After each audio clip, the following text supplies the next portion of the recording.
Heart attack കഴിഞ്ഞൊരു വ്യക്തിക്ക് ഉറക്കത്തിൽ സംഭവിക്കുന്ന മരണത്തിന് ഏറെ കാരണമാകുന്നതിലൊന്നാണ് ശ്വാസകോശ സംബന്ധമായിട്ടുള്ള കാരണങ്ങൾ. അതൊന്ന് വിവരിക്കാമോ? തീർച്ചയായിട്ടും നമ്മൾ ഉറക്കത്തിലുണ്ടാകുന്ന മരണത്തിൽ ഏറ്റവും പ്രമുഖ സ്ഥാനം ഹൃദ്രോഗത്തിനാണെങ്കിലും അടുത്ത സ്ഥാനം ശ്വാസകോശ സംബന്ധമായ രോഗങ്ങൾ, COPD, ആസ്മ. ഇതിൽ ഏറ്റവും കൂടുതൽ ദുഷ്കരമായി നിൽക്കുന്ന ഇന്നൊന്നാണ്, അപകടകരമായി നിൽക്കുന്ന ഒന്നാണ് ഒബ്സ്ട്രക്റ്റീവ് സ്ലീപ്പ് അപ്നിയ, കൂർക്കമ്പലി. അതായത് നമുക്ക് പലർക്കും അതിൻ്റെ അപകടാവസ്ഥയെപ്പറ്റി അറിയില്ല. കൂർക്കമ്പലി, നന്നായിട്ട് കൂർക്കം വലിച്ചുറങ്ങുന്നു എന്ന് പറഞ്ഞാൽ അത് നന്നായിട്ട് ഉറങ്ങുന്നു എന്നല്ല. ഒരു ശബ്ദമുണ്ടാകുന്ന ഒരു തടസ്സമുണ്ടാകുമ്പോഴാണ്. തടസ്സമില്ലാതെ ശ്വാസനാളത്തിൽ തടസ്സമില്ലെങ്കിൽ ശബ്ദം ഉണ്ടാകുകയില്ല. അവിടെ കഠിനമായ തടസ്സം വരുമ്പോഴാണ് കൂർക്കം വലിക്കുന്നത്, തടസ്സമുണ്ടാകുന്നത്. അതിൻ്റെ അർത്ഥം നമ്മുടെ ശരീരത്തിലേക്ക്, നമ്മുടെ നാസാദ്വാരങ്ങളിലൂടെ നാം വലിച്ചു കയറ്റുന്ന വായുവിലുള്ള ഓക്സിജൻ കൃത്യമായി നമ്മുടെ ശ്വാസകോശങ്ങളിലൂടെ പ്രവേശിക്കുന്നില്ലെന്നും രക്തത്തിൽ പ്രവേശിക്കുന്നില്ലെന്നും തലച്ചോറിലേക്ക്, മസ്തിഷ്കത്തിലേക്കുള്ള രക്തസഞ്ചാരം അല്ലെങ്കിൽ പ്രാണവായുവിൻ്റെ യാത്ര, പ്രാണവായു മസ്തിഷ്കത്തിൽ അപൂർണമായി മാത്രമേ എത്തുന്നുള്ളൂ എന്നും ഉള്ളതാണ് ഈ കൂർക്കമ്പലിയുടെ പ്രശ്നം. അങ്ങനെ ശ്വാസം മുട്ടുമ്പോഴാണ് നാം പെട്ടെന്ന് ചാടി ഉണരുന്നത്. അതിനാണ് ഒബ്സ്ട്രക്റ്റീവ് സ്ലീപ്പ് അപ്നിയ എന്ന് പറയുന്നത്. അപ്നിയ എന്ന് പറയുന്നത് ശ്വാസം നിലയ്ക്കുന്നു.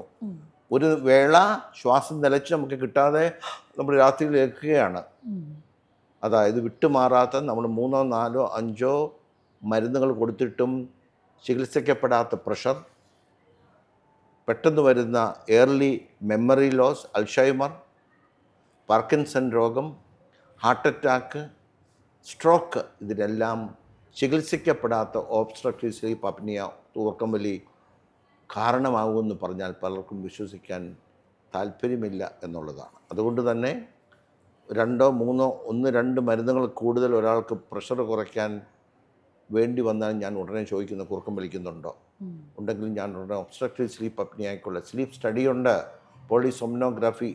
ആ രാത്രികൾ അളക്കുന്നത് ചില ഉപകരണങ്ങളാൽ നിങ്ങളുടെ തലച്ചോറിലേക്ക് രാത്രിയിൽ ഉണ്ടാകുന്ന ഈ തടസ്സം മൂലം തലച്ചോറിലേക്ക് ആവശ്യത്തിന് ഓക്സിജൻ പോകുന്നുണ്ടോ എന്നാണ് അളക്കുന്നത്. അതൊരു പരിധിയിൽ കുറവാണെങ്കിൽ തീർച്ചയായിട്ടും ഞങ്ങൾ CPAP, continuous positive airway pressure എന്ന ഉപകരണം വെക്കുകയും ഇതിനെ നാം അതിജീവിക്കുകയും ചെയ്യുകയാണ്. ഇന്ന് അമേരിക്കയിലും യൂറോപ്പിലുമെല്ലാം ഒത്തിരി ആൾക്കാർ, ഇപ്പോൾ ഇന്ത്യയിലും വന്നു കഴിഞ്ഞു, CPAP മെഷീൻ ഉപയോഗിക്കുന്നുണ്ടെന്ന് ഓർക്കണം. ഇതിൻ്റെ പ്രാധാന്യം അങ്ങേയറ്റമുണ്ട്.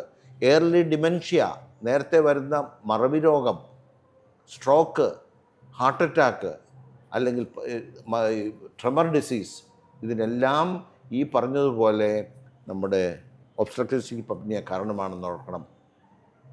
നിയന്ത്രിക്കപ്പെടാത്ത പ്രഷർ എല്ലാം ഇതിന് കാരണമാണ്. അതുകൊണ്ട് തന്നെ ഇങ്ങനെയുള്ള രോഗികളെ കൃത്യമായി കണ്ടെത്തി പരിശോധന നടത്തി നമുക്കത് നിയന്ത്രണ വിധേയമാക്കണം.